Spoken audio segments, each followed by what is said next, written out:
कुंज विहारी गोपीजना वल्लभ गिरिवरधारी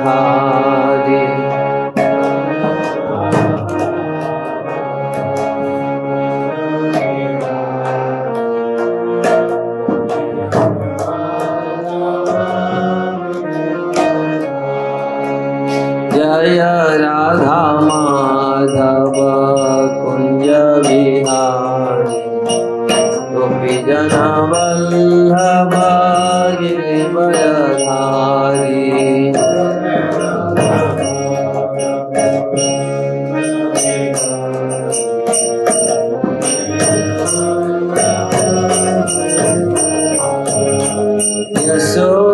यशोदानंदन व्रज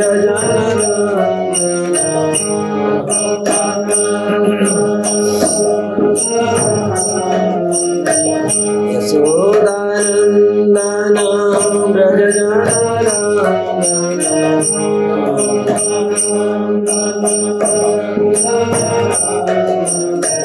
यमुना तीरवनचारी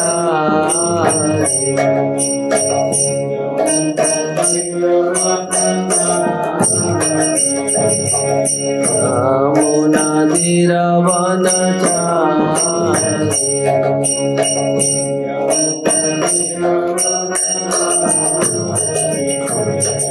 जय राधा माधव कुंज विहारी जन वल्लभ गिरिवरधारी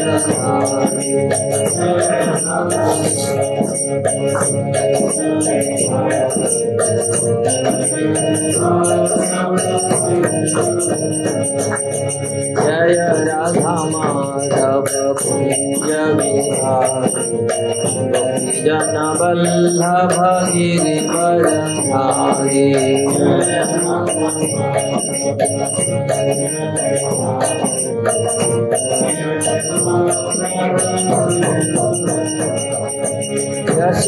यशोदानंदन व्रज जनरंजन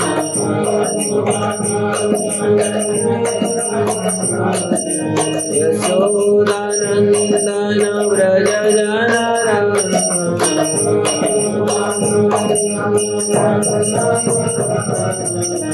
यमुना तीरवनचारी यमुना जय राधा माधव कुंज विहारी गोपीजन वल्लभ गिरिवरधारी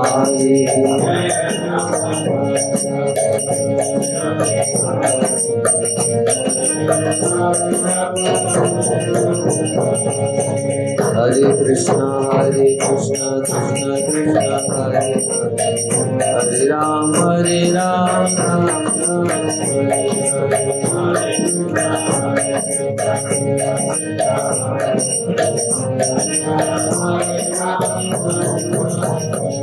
हरे कृष्ण कृष्ण कृष्ण हरे हरे हरे राम राम राम हरे हरे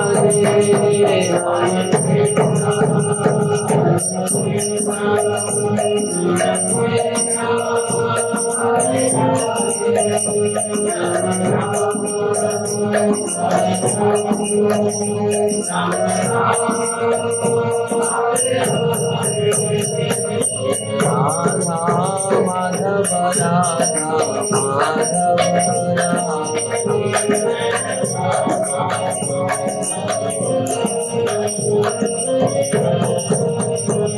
जय राधा माधव राधा माधव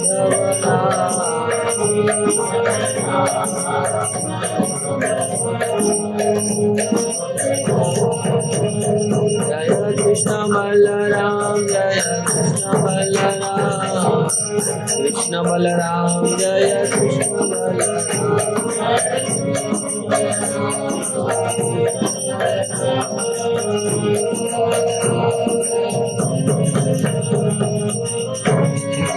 जय गौरनिताय जय गौरनिताय गौरनिताय जय गौरनिताय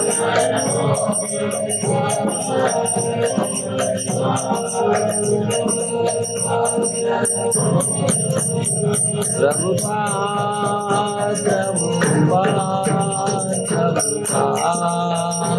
प्रभुपाद जय जय प्रभुपाद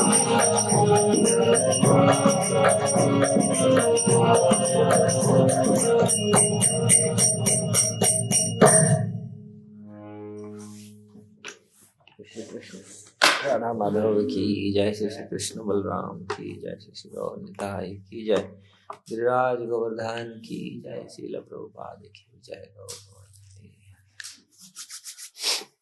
ओम नमो भगवते वासुदेवाय।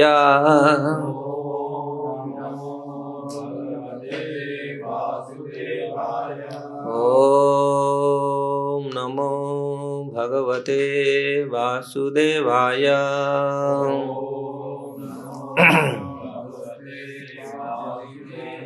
ओम नमो भगवते वासुदेवाय।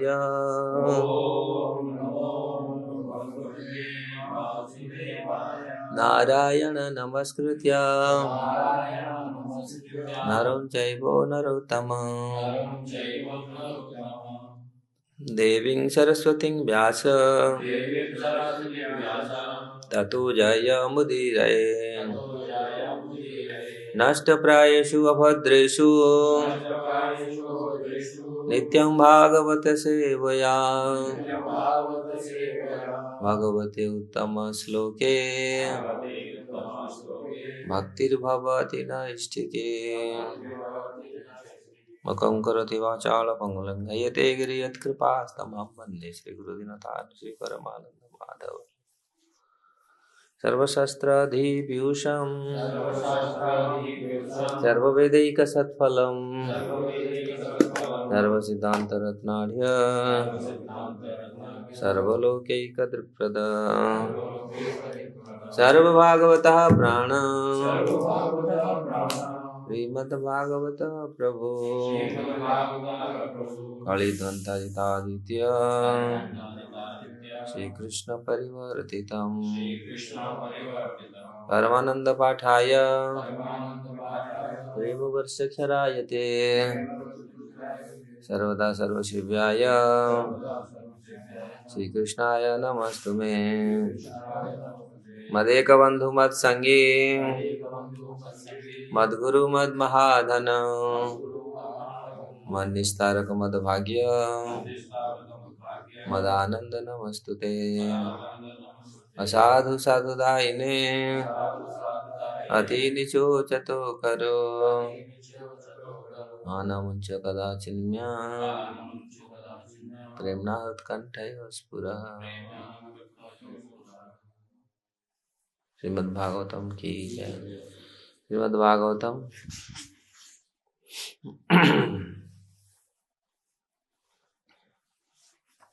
दशम स्कंद अष्टम अध्याय श्लोक संख्या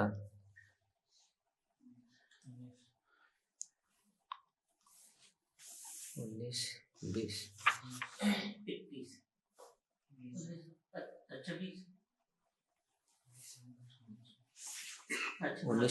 19 हो गया ना, 20 होगा।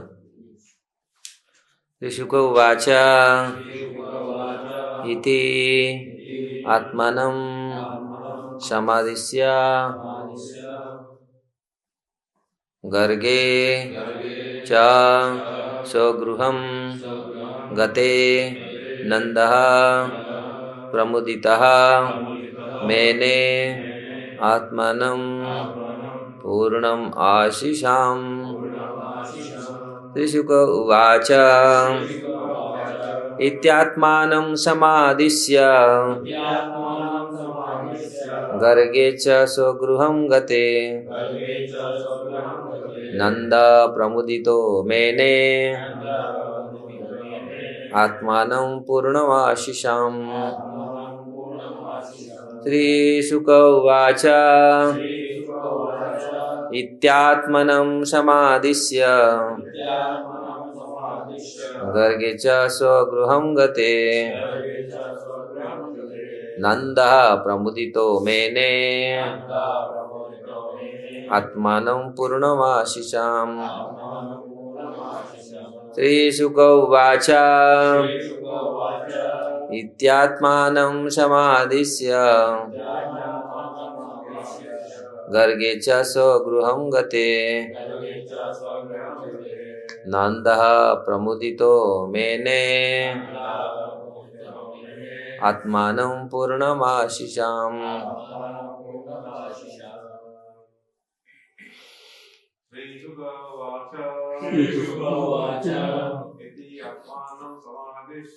इत्यात्मानं समादिश्य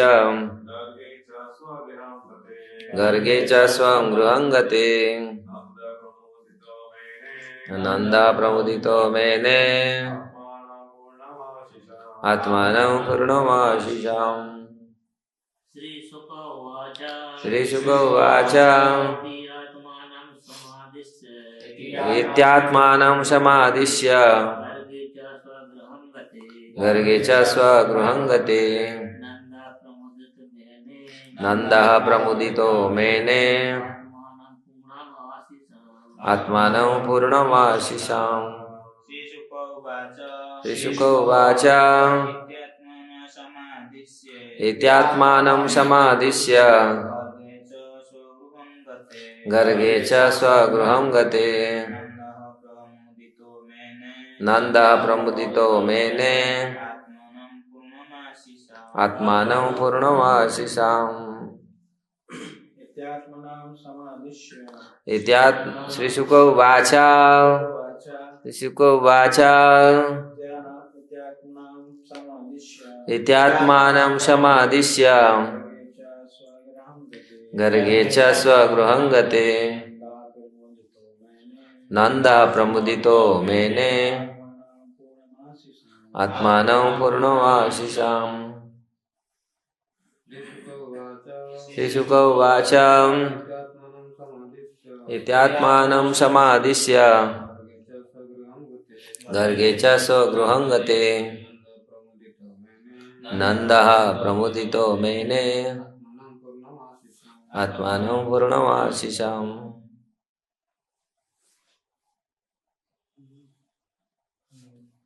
हाँ क्यों पढ़ नहीं पाए? क्यों? पढ़ो।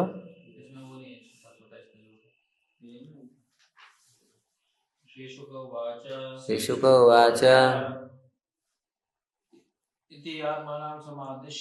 इति अत्यात्मानं समादिश्य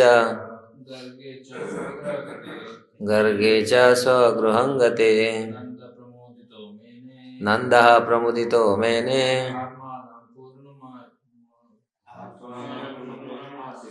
आत्मानं पूर्णमाशिषाम्। श्रीशुक उवाच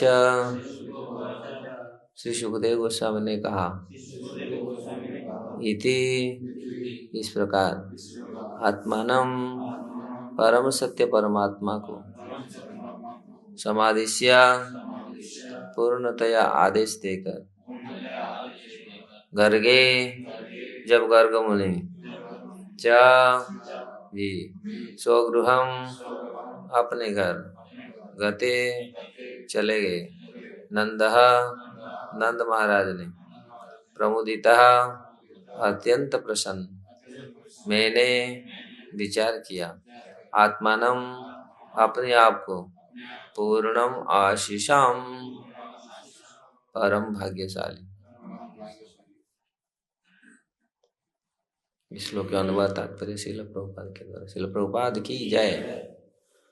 श्रील सुखदेव गोस्वामी ने आगे कहा जब नंद महाराज को कृष्ण के विषय में उपदेश देकर का गर्ग मुनि अपने घर चले गए तो नंद महाराज अत्यधिक प्रसन्न हुए और अपने आप को परम भाग्यशाली समझने लगे। तात्पर्य कृष्ण परमात्मा है और नंद महाराज जीवात्मा। गर्ग मुनि के उपदेशन से दोनों ही धन्य हो गए। नंद महाराज पूतना तथा शकटासुर, नंद महाराज पूतना तथा शकटासुर जैसे असुरों से कृष्ण की सुरक्षा की बात सोचते रहते थे, और चूंकि उन्हें ऐसा पुत्र प्राप्त हुआ था इसलिए उन्होंने अपने को परम भाग्यशाली माना। ओम ज्ञानम तिमिरम दस्य ज्ञानंजनम शलाकया चक्षुरुन्मीलितं येन तस्मै श्री गुरवे नमः। श्री चैतन्य मनोभीष्टं स्थापितं येन भूतले स्वयं रूप कदा मह्यं ददाति स्वपदान्तिकम्। वन्देऽहं श्रीगुरु श्रीयुक्तपदकमलं श्रीगुरुवैष्णवांश श्रीरूपं सागरजातं सहगण रघुनाथनीतं त्वं सजीवं साद्वैतं सावधूतं परिजनसहितं कृष्ण चैतन्यदेवं श्री राधा कृष्ण पाद सहगण ललिता श्री विशाखानितांश। हे कृष्ण करुणा सिंधु दीनबंधु जगतपते गोपेश गोपिका कांत राधा कांत नमस्तुते। तप्त कांचन गौरांगी राधे वृंदावनेश्वरी वृषभानुसुते देवी प्रणमामि हरिप्रिये। वाञ्छाकल्पतरुभ्यश्च कृपा सिन्धुएव च पतितानां पावनेभ्यो वैष्णवेभ्यो नमो नमः।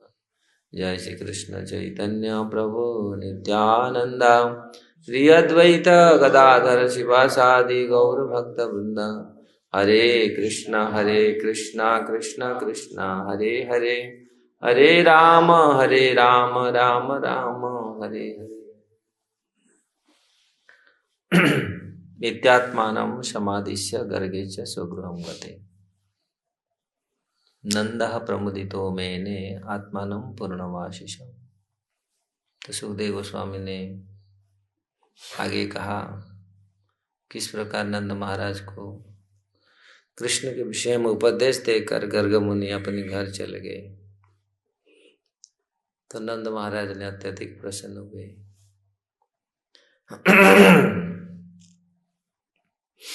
और अपने को परम भाग्यशाली माना। वास्तविक जिनके पुत्र परम पुरुष भगवान हो, जो सारे आनंद का कंद हो, श्रेष्ठ हो, सर्वश्रेष्ठ हो, तो वास्तविक उनका परम सौभाग्य ही सौभाग्य है। संसार में कुछ नहीं है लोगों का, लेकिन मानते हैं बहुत बड़ा सौभाग्य। कुछ नहीं हमारा पास, हम अपने आप कितनी, लेकिन जिनके पुत्र भगवान हो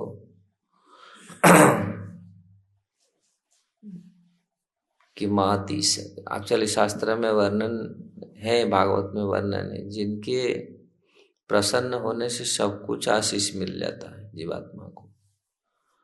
जिनकी प्रसन्न होने से संसार में और कोई ऐसे वस्तु नहीं जिनको प्राप्त नहीं होता। वास्तविक अगर भगवान प्रसन्न होते हैं तो जीवात्मा को हर चीज प्राप्त होता है। जिसकी प्रसन्न से हर चीज जीवात्मा को प्राप्त हो जाता है। तो इसलिए यहाँ सुखदेव गोस्वामी ने नंद महाराज का भाग्यों को, और नंद महाराज स्वयं अनुभव किए किस प्रकार ऐसे पुत्र हमको मिला। ये बहुत विरल है, किसी को भगवान पुत्र जैसा, भगवान जैसे पुत्र किसको प्राप्त होता है।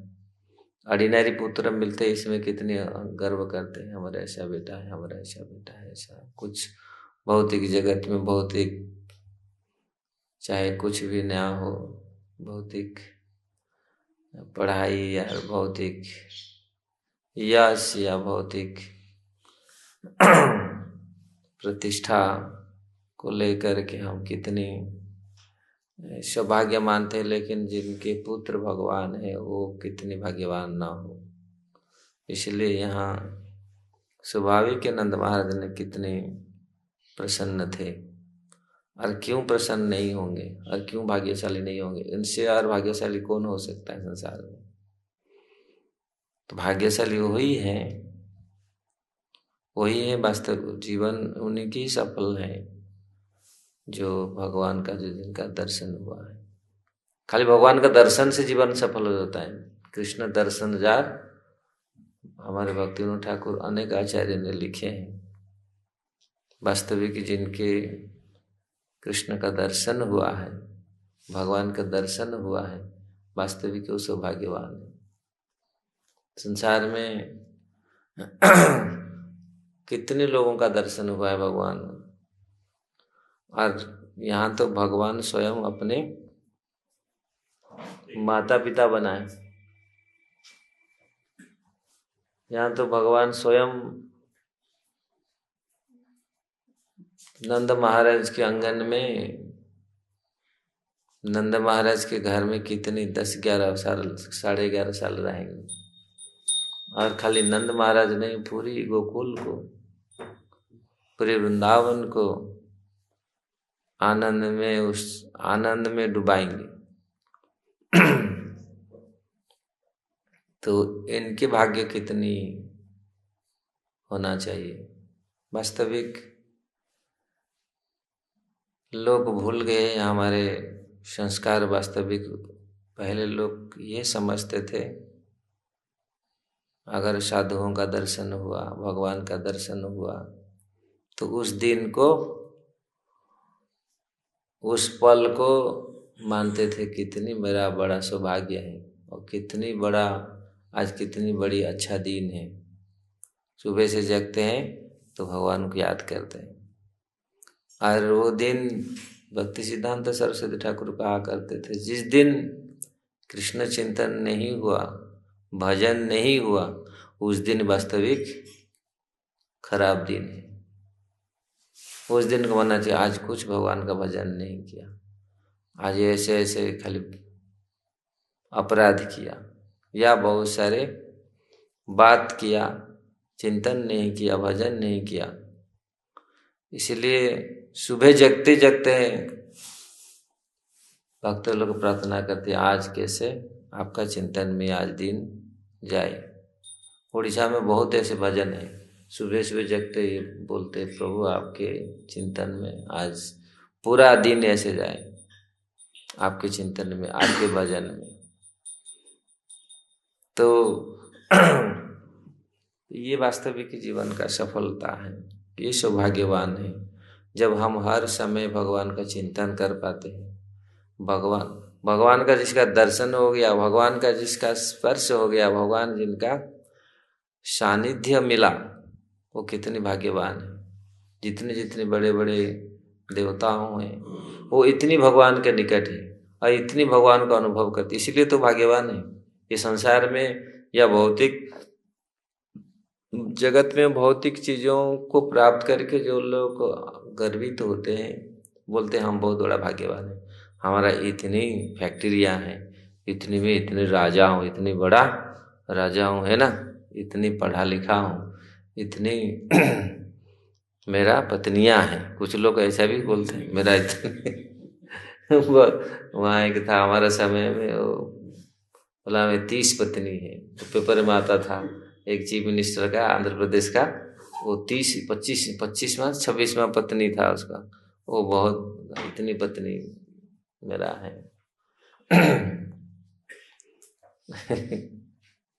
तो इस प्रकार भगवान, वास्तविक ये तो मूर्खता है।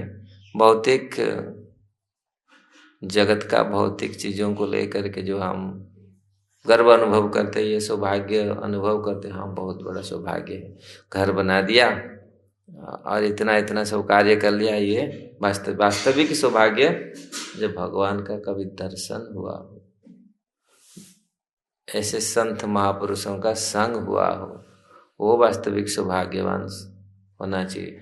और ऐसे संतों का दर्शन करके अगर हम लाभान्वित होते हैं, या भगवान का दर्शन जिनको हुआ है, जो ब्रह्म दर्शन किया है, भगवत गीता में भगवान अनेक स्थल में, अनेक जगह में ये चीज बताया है।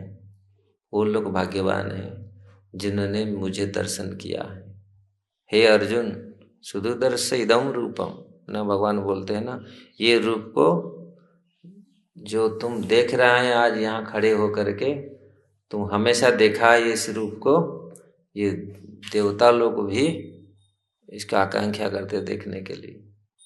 और अर्जुन तब स्वयं को अनुभव किया मैं कितनी बड़ा भाग्यवान हूँ, जब वो इसका महत्व को समझा, यही भगवान है। जब ईश्वर दिखाया फिर स्वयं बोला प्रभु मैं आपके साथ बैठा हूँ, खेला हूँ, हाथ पांव लगा हूँ, लेकिन उस समय तक उन्होंने इतना हाँ ठीक है भगवान कृष्ण ऐसा, लेकिन उन्होंने तब अनुभव किया ये भगवान है, ये भगवान है, मैं इनके साथ बैठा हूँ, खेला हूँ, कितने कितने सबके सामने भी कितनी अपमानित किया हूँ, हाथ पांव भी लगाया है।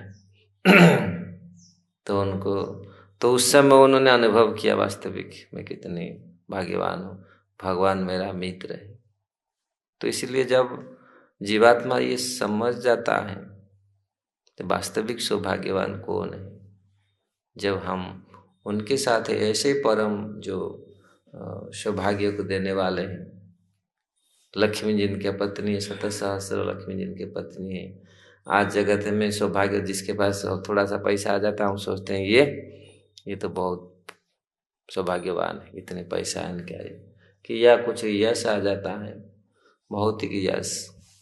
लेकिन सबसे बड़ा भौतिक यश, ये जगत का सबसे बड़ा यश है अगर हम कृष्ण भक्त हो, इससे और बड़ा नहीं है। तो इसलिए यहाँ पहले लोग यही सोचते थे कब भगवान का दर्शन होगा इसी जीवन में, अगर भगवान का सानिध्य हमको मिल गया तो उसको सौभाग्यवान। लेकिन आज बहुत क्वचित लोग हैं, और कुछ लोग सोचते हम हाँ हमें फ्लाइट में बैठ गया, हम अमेरिका देख लिया। कुछ लोग सोचते मैं इसको क्या तुम्हारा अंतिम इच्छा ना थोड़ा फ्लाइट में बैठना है, कैसे है। और कोई सोचता है हम वहाँ प्यारी से देख लेना। लोग कुछ लोग ये कहते, हम लोग जब मैं यूरोप जाता था तो लोग मैं प्यारी से जाके देखा, और क्या सुंदर सा शहर है, कैसा कैसा इमारत है, कितना लोग उसी को देख के सोचते हैं हाँ बहुत बड़ा। लेकिन वास्तविक ये संसार में क्यों क्या देखने के लिए जाते हैं लोग अपने को, हाँ ये कितना फर्स्ट क्लास सीनरी है। देखते हैं ना लोग संसार में जो भी कुछ ऐसे आश्चर्य चीज ना, बोलो सप्ताश्चर्य, ये देख लिया या क्या वो आगरा आते हैं देखने के लिए ताजमहल को, अरे बाबा हम तो पूरा, और फोटो खींच के हम गया था वहाँ, दीवार देखने के लिए जाते हैं, चाइना वॉल को देखने के लिए जाते हैं बहुत, अरे हम तो बहुत बड़ा सौभाग्यवान है, हम यहाँ आके पहुंच गए, ये बहुत। लेकिन वास्तविक सौभाग्यवान कौन है? कृष्ण दर्शन जार, वास्तविक जो भगवान कृष्ण को दर्शन किया। इसलिए पुराने जमाने में आज से 50-60 साल पहले लोग यही सोचते थे कब जीवन में समय मिलेगा, अगर भगवान का दर्शन हुआ, वृंदावन आना हुआ, वृंदावन में आकर के भगवान का दर्शन हुआ, वृंदावन में हमारा पाँव पड़ा और ये नेत्र देखा, वृंदावन में जितने सारे मंदिर हैं। आज लोग कहाँ, आज लोग सोचते हैं कहाँ विदेश जाना है, कहाँ, लेकिन ये सोचते हैं ये सौभाग्यवान है हम यहाँ पर। अरे तुम प्यारी से नहीं देखा तो कुछ नहीं देखा। कभी कभी लोग ऐसे बोलते तुम तो उधर नहीं गया, ताजमहल नहीं देखा, बेकार। लोग यहाँ भी आते हैं वृंदावन देखने के लिए, लोग बोलते हैं अरे ताजमहल देखा? हाँ नहीं। अरे तू क्या देखा? बेकार, क्या देखा? फिर आते हैं ताजमहल देखने के लिए। अरे हाँ, फिर बोलेंगे जाके ताजमहल देखा, तो हाँ ताजमहल देख लिया तो हाँ ठीक, एक बहुत बड़ा अच्छा काम किया। तो वास्तविक ये मूर्खता है। वास्तविक संसार में देखने के लिए क्या वस्तु देखनी है? जो सुंदरता का पूरा सीमा है। कौन सुंदरता का सीमा है? भगवान। जितनी सुंदरता हम जिस वस्तु में कोई भी सीनरी देखते हैं, कि वाटरफॉल देखने के लिए मैं इस बार हम लोग गया था, हम वहाँ जाते हैं, हम दक्षिण उड़ीसा में गया था ना, वहाँ बहुत बड़े बड़े वाटरफॉल हैं, पूरी घना जंगल है वहाँ। क्या तीर्थगढ़ देवमाली, वहाँ लोग बाबा रे पूरा प्या खचाखच भीड़। मतलब वो क्रिसमस था, पूरी वहाँ हाई कोर्ट के वकील, और एक सीट में उनका आरएसी हुआ, मतलब एसी में, लेकिन आरएसी हुआ, एक सीट में 3-3 4-4 लोग बैठे हैं, और कुछ मतलब है नहीं, उसी में भी जा रहे। और क्या देखने के लिए, ना देव मालिक ना तीर्थगढ़, तीर्थगढ़ का वो वाटरफॉल, वो पानी गिरता है ना झरना, कुछ ऐसा पानी। हाँ, वास्तविक सुंदरता तो भगवान में है। जो अर्जुन देखा तृप्त हो गए, सब कुछ समझ लिया, सब कुछ देख लिया, पूरा आगत भविष्य सब कुछ देख लिया, जिनको देखने से आगे पीछे सब दिखाया जाता है। और भगवान को देखा, जब भगवान विश्व रूप दिखाया, अर्जुन का मोह पूरी दूर हो गया। देखा मैं तो कुछ नहीं हूं, ये तो सब जो आए सब तो भगवान पहले मार चुके हैं, पूरी दांत में रगड़ रहे हैं भगवान। भीष्म, द्रोण, कर्ण, वो तो भगवान के मुंह में रगड़ रहे, पूरा भीतर जा रहे हैं पूरी। भगवान तो सब, तो जिनको देखने से आ गए तो मतलब पूरा क्लियर हो जाता है, आगत भविष्य सब कुछ क्लियर हो जाता है। उनको देखो, ये देखने का वास्तविक सौभाग्यवान होना चाहिए। लेकिन लोग को क्या समझाए, ये भौतिक चीजों के प्रति रूप को देखना है तो भगवान के ऐसे रूप जो गोपियां देखते थे, जो ऋषियां देखते थे, भगवान राम के रूप को देख करके कितनी मोहित हुए ऋषि। जो आत्मा रामश्च मुने, जो भागवत में श्लोक है, वास्तविक जो पूरा कुछ जिनके मन में कुछ नहीं था, और ऐसे रूप को देख करके उनके प्रति आकृष्ट हुए। वाह क्या सुंदर रूप है। वास्तविक संसार में ऐसा कोई रूप है संसार में? वाटरफॉल देखने के लिए गया, चिड़ियाघर देखने के लिए गया, हर फोटो खींच रहा था, गिर पड़ा जाके, वही खत्म। ऐसा है बहुत जगह में ऐसे गए वहां देखने के लिए, भगवान को देखने के लिए ऐसा कभी कुछ ऐसे होता है? हाँ, भगवान को दर्शन करके कभी कभी लोग ऐसे बोलते भगवान दर्शन करने के लिए गया था, ऐसा ऐसा ऐसा ऐसा हो गया, कभी कभी ऐसे। लेकिन वो सब वास्तविक हमारा लक्ष्य भगवान दर्शन नहीं है। अगर जहाँ जहाँ भगवान दर्शन करने के लिए कोई भी जीवात्मा आता है, ये अनुभव करना चाहिए, देखना चाहिए वास्तविक कितने सुंदर है भगवान, और कितने शाश्वत हैं, कितने नित्य हैं, नित्य नवीन शाश्वत सुंदर है पूरी। तो उनको दर्शन करने के बाद फिर ये जगत में और कोई चीज, किसी चीज के प्रति मन नहीं लगेगा, और सब चीज नीरस लगेगा। सब चीज नीरस मतलब पूरा तुच्छ लगेगा। और संसार में वो भगवान के अतिरिक्त और संसार में, वास्तविक संसार में है ही नहीं कुछ देखने का। तो इसलिए जिन लोगों ने इसको अनुभव किया, खाली बोलने का नहीं है, अनुभव होना चाहिए। जो भगवान को देखने के बाद भगवान ऐसा है, भगवान का रूप ऐसा है, भगवान का गुण ऐसा है, अगर एक बार हमारा मन उसमें गया तो ये भौतिक जगत का कोई भी ऐसा भी कोई भी रूप नहीं है जो हमको आकृष्ट कर सके। ये सच है, कोई भी रूप ऐसा नहीं है आकृष्ट होकर के फिर फंस जाए, नहीं। जो वास्तविक हृदयंगम किया है, अनुभव किया है, भौतिक जगत में कोई भी ऐसा चीज नहीं है जो नित्य है, नवीन है, जो सुखदाई है, आनंददायी है। इस जगत में कोई भी वस्तु, वो झरना में जाके कितने समय बैठेगा? लोग जाते हैं 2 मिनट से देख लिया भागे, हाँ देख लिया फोटो खींच लिया और भागे। कहाँ भी, जैसे भी, जहाँ भी भौतिक जगत में जो कोई भी सुख कितने समय तक, ज्यादा समय तक नहीं। लेकिन जो वास्तविक ज्ञानी हो, जो वास्तविक पागल ना हो, जिसका दिमाग ठीक हो, जो पागलता है उनको तो समझा नहीं पाएंगे। और वो तो भौतिक भौतिक भौतिक चीजों में जो अंधा हो गए, भौतिकताओं से जो अंधा हो गए, अंधा को क्या दिखाएंगे? वो दर्पण थोड़ी दिखेंगे। जिसका आंख है वो सीना दिखेगा। कल हम लोग बोल रहे थे ना, प्रभुपाद जी क्या बोल रहे थे? तुम लोग पागल नहीं हो, इसीलिए तुम लोग हमको एक्सेप्ट नहीं करेगा। मैं राष्ट्रपति हूँ, मैं, प्रभुपाद जी बोलते थे मैं राष्ट्रपति हूँ अमेरिका का, तुम लोग विश्वास करेगा? क्यों नहीं करेगा? क्योंकि आप लोग पागल नहीं। जो पागल होगा वही आश्चर्य। आप लोग अच्छे हो, जो लोग जानता हो, जो शास्त्र जानते हो, किसी को बोल देगा ये भगवान है। जो लोग बोलते हैं हम भी भगवान है, जो पागल लोग वही सोचता हाँ ये भगवान है। ये जो शास्त्र जानता है पागल नहीं, जो सादा जिसका दिमाग ठीक है वो थोड़ी एक्सेप्ट करेगा, नहीं। तो इसीलिए जो वास्तविक अंधा नहीं है, ये भौतिक जगत में जो काम में अंधा है वो तो हर चीज में दिखेगा वही चीज है। काम में अंधा है, क्रोध में अंधा है, क्योंकि उसका दिखने का शक्ति चला गया, क्योंकि इतनी काम उसमें प्रविष्ट है, काम इतनी पूरी कामुक है, वो सारा जगत को ऐसे दिखेगा। वो पूरी अंधा हो चुका, उसको क्या दिखाएगा? वो दिखेगा नहीं, उसका अपने मुंह को देख नहीं सकता, उसको मिरर दिखाएगा वो दिखेगा नहीं।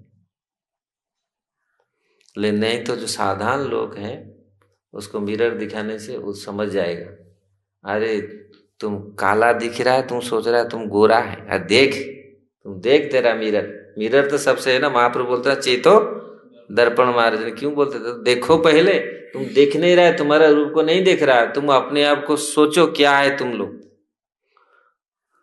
और जो तो देखा, जिसका आंख ठीक है, सब कुछ ठीक है, वो तो दिखेगा, और जो अंधा है वो क्या दिखेगा? दिख नहीं पाएगा। इसलिए यही अवस्था है भौतिक जगत में, जो काम में, क्रोध में, लोभ में अंधा है पूरी वो। और ऐसे लोगों को आप मुश्किल ही है उनको ठीक करना। पैसा उनका, हाँ ये पैसा कमाना है ना, वो पैसा को भगवान मानते हैं।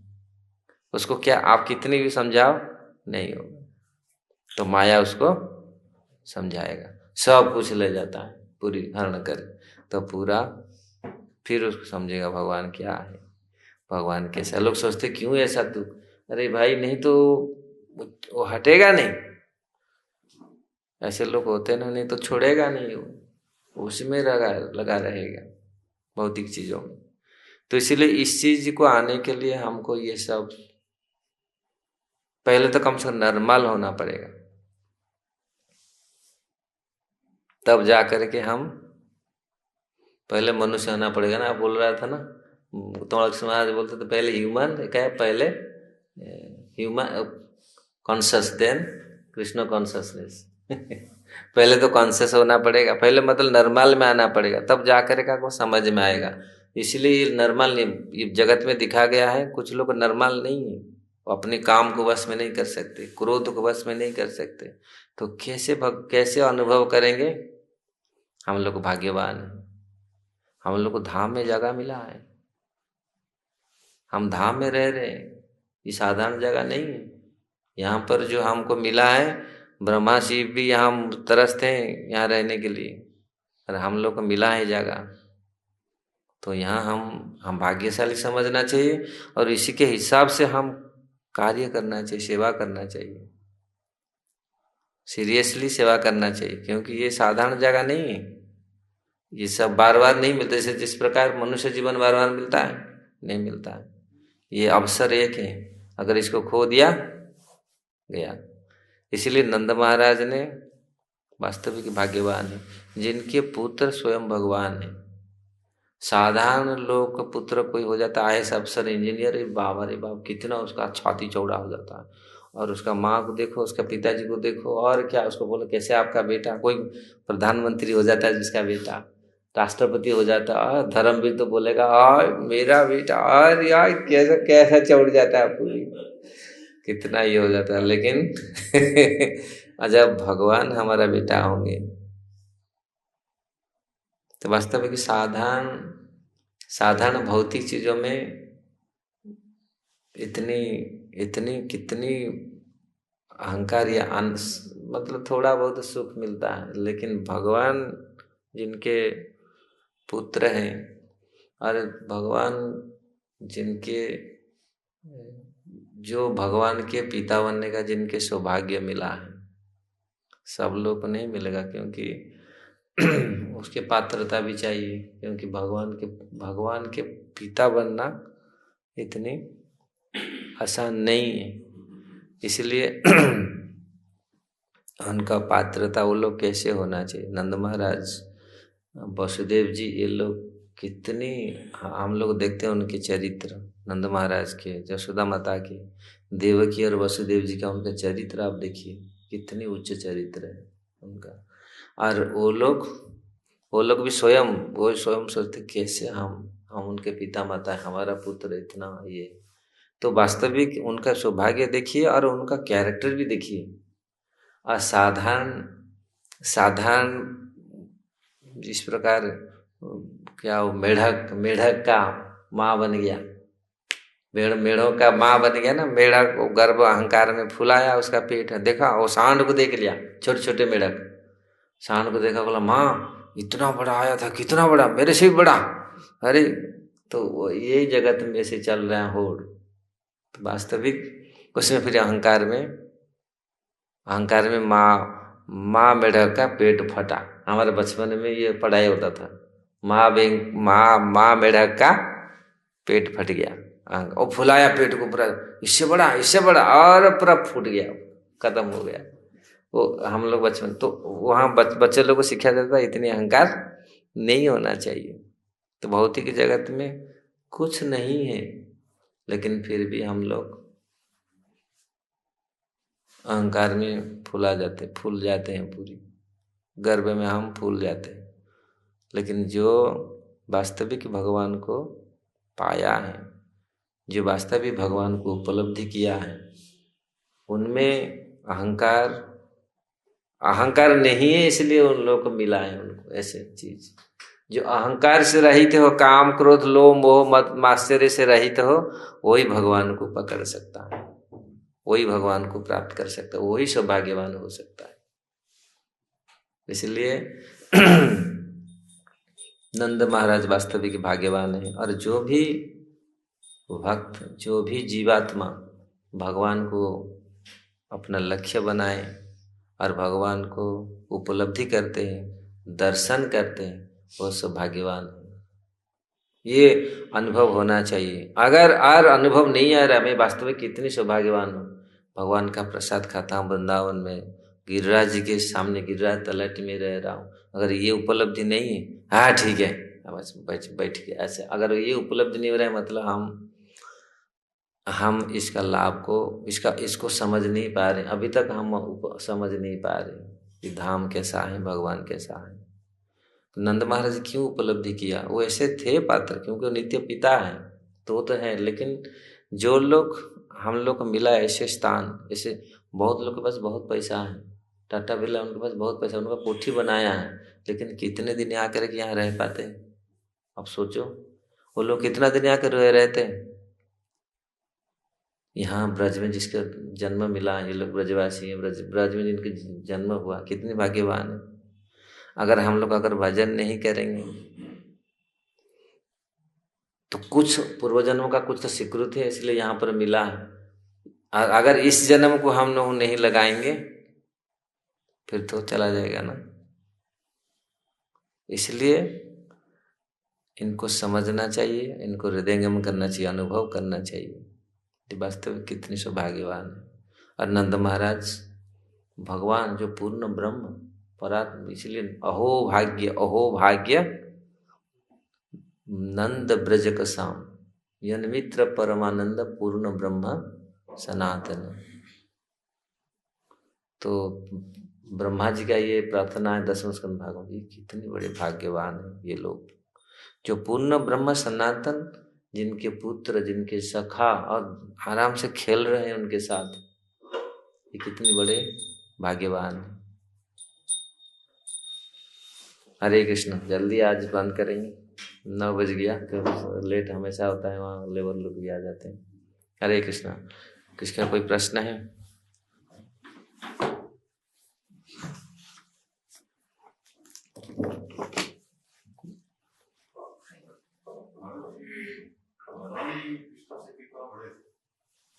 एक साल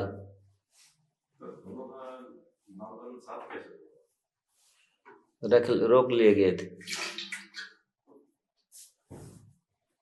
दोनों का नामकरण, क्योंकि ये वहाँ था नहीं ना, कुछ व्यवस्था नहीं था, इसलिए छुप के थे ना, क्योंकि उस पता चल जाएगा ऐसा होते, इसलिए दोनों का नामकरण किए। ये बंधन है, मतलब ये वहाँ पर ऐसी व्यवस्था नहीं था, क्योंकि लोग सब छुप के रह रहे थे ना, छुप के। एक साल से नाम नहीं दिया। हाँ हाँ, नामकरण नहीं हुआ था अभी। इसमें वो है हमारे गोस्वामी लोग उसका टीका में भी लिखे हैं। आपका जो ये है ना, ये कोई प्रश्न उठा सकता है कि कैसे हुआ नहीं, लेकिन ये था ऐसा अवस्था, क्योंकि वो ऐसे तो दोनों पूरी छुप के रहे, रोहिणी माता तो छुप के रह रही थी। गोपाल चंपू में जो गोस्वामी इसको लिखे हैं पूरी क्लियर किए हैं, क्योंकि वो नहीं हो रहा था ना, क्योंकि अरे ऐसा क्योंकि वो आचार्य किसका आना क्या करना उन लोग को पता चल जाएगा कौन से, कोई लोग डर के थे कि वो पता चलेगा यहाँ पर शिशु जन्म हुआ, ऐसा ऐसा सही लोग कैसे रह गया, तो इसलिए ये लोग पूरी शांत ये करके रहते थे। और उन लोग को इंतजार कर रहे थे कोई महापुरुष आए, अच्छा साधु आए। तो नंद महाराज जब गर्गाचार्य को देखा, तो जबकि नंद महाराज तो वो अपना उनका सांडिल्य ऋषि उनका कुलपुरोहित है, सांडिल्य ऋषि को उनको आके ये करना चाहिए था, लेकिन जो गर्गाचार्य और महान ऋषि और ये तो फर्स्ट क्लास आ गए, तो अच्छा है इनके दोनों का एक साथ नामकरण कर लेते। इसमें जीव गोस्वामी ने कहाँ बोल इस चीज़ को क्लैरिफाई किया, और दूसरी हमारे आचार्य लोग ने इसको माना। वो तो छोड़ो, देखो पढ़ाई देखो कब हुआ भगवान का, 11 साल 11.5 साल में शुरू हुआ पढ़ाई। अभी तो 5-4 साल में, अभी तो 2 साल में भी तो देखना शुरू कर देते बच्चा। लेकिन भगवान 11 मतलब गाय चराया, बछड़ा चराया, गिरिराज उठाया, भगवान को क्या पढ़ाई, भगवान का नाम, सारे नाम तो भगवान का है लेकिन फिर भी ये लोग दिए हैं। मतलब उस समय 30 साल में भगवान का शादी हुआ, पहला शादी। अब तो 16 साल में, पहले तो उस समय उस जमाने में तो 14-15-16 साल में कर लेते थे। सीता माता उनका कितना बहुत छोटी छोटी उम्र में शादी हो गया था। सीता माता 12-13 साल की, भगवान शायद 14-15 साल की थे, शादी हुआ था भगवान राम का जो शादी हुआ था। तो ऐसा, लेकिन समय के हिसाब से कोई पूछा 30 साल में भगवान को टाइम ही नहीं है क्योंकि वहां से 11.5 साल में गए, शांतिपुरी मुझे 6 महीना पाठ कंप्लीट कर लिया। वहां से लौटे तो जरासंध आक्रमण 17, मतलब हर साल जरासंध ने आक्रमण किया, और 14-15 साल से भगवान ने लड़ाई शुरू कर दिया। अब देखो पूरा भगवान का ये देखो, भगवान को समय नहीं है, पूरा कंटिन्यूसली उन्होंने 17 बार, मतलब 15-16 साल 17 साल तक उन्होंने, मतलब 15-16 साल तो पूरा कंप्लीट किया। पूरा हर साल वो पूरा भयंकर सेना लेके आता था, जैसे महाभारत में जितनी सेना था वो अकेले इतनी सेना लेके आता था हर साल कलेक्ट करके। भगवान बोले यही, भगवान ने उसके हिसाब से उसको धीरे धीरे धीरे 17 बार उसको परास्त किया, सबको, सारे सेनाओं को नष्ट किया, पूरा किया। और समय नहीं, अब पूरा जब युद्ध हो रहा है, शादी कहाँ होगा, कहाँ ये होगा पूरी, तो ये फिर अब देखो पूरी, मैं पढ़ रहा था भागवतम, मैं तो माइंड में आया भगवान को समय ही नहीं है। बोल रहा है कितना 16 साल कहाँ शादी करेंगे, भगवान कृष्ण का पूरी टाइम। जब पूरा यहाँ से फिर द्वारिका ले गए, अपना राजधानी द्वारिका में बैठाया, तब थोड़ा सा शांति मिला, तो बोला ठीक है शादी करेंगे। और समय 30 साल से टाइम ही नहीं है। भगवान को तो सब, भगवान को समय तो कुछ, लेकिन ये लीला है भगवान का